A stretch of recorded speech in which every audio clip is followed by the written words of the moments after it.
আমরা family drama দেখতে চাই, যেটা আমরা দেখতাম যখন ছোট ছিলাম, আজ রবিবার, একান্নবর্তী পরিবার, এই ধরনের নাটক আমরা আরও বেশি করে দেখতে চাই।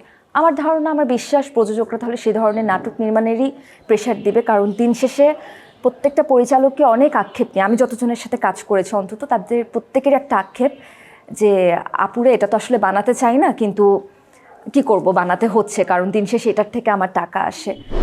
আমি বলবো যে এটার জন্য অনেক ক্ষেত্রে দায়ী আমাদের দর্শকরাও। ওনারা যদি চাইতেন যে ভালো গল্পের কাজই আসুক, তাহলে আসলে ভালো গল্পের কাজটাই আসতো। একটা যেটা আমি বললাম একটু আগে, যে ভিউ কখনো কাজের মান নির্ধারণ করে না।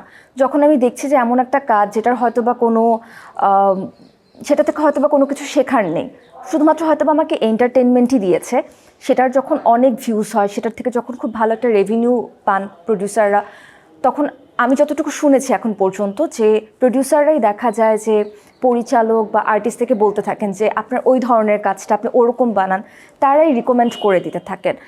আমার কাছে মনে হয় যে এখানে আসলে আমি প্রযোজকদেরকেও দোষারোপ করি না, কারণ দিন শেষে তারা তো অর্থলগ্নি করছেন, এবং একটা দুইটা টাকা না, অনেক লাখ টাকা। এখন আমাদের নাটকের বাজেটই হয়ে গেছে 25 লাখ টাকা।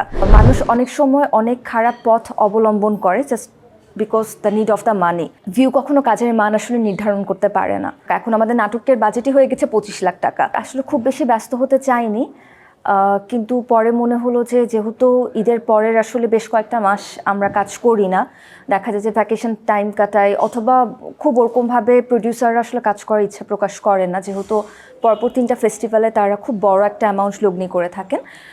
তো সেজন্য আর কি মনে হলো যে ঠিক আছে, তাহলে এই ঈদে একটু চাপটা বেশি নেই।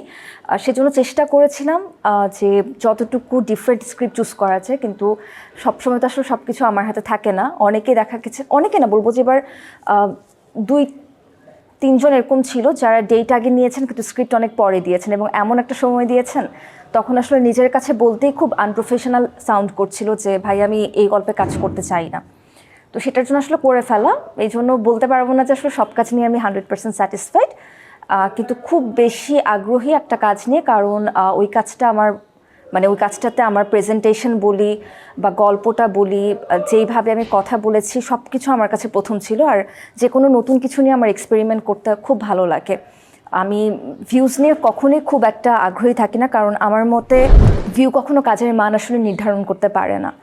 তো কাজটার ভিউ কেমন হবে, দর্শক কতটা পছন্দ করবেন আমি জানি না, কিন্তু আমি কাজটা করার সময় খুব এনজয় করেছি।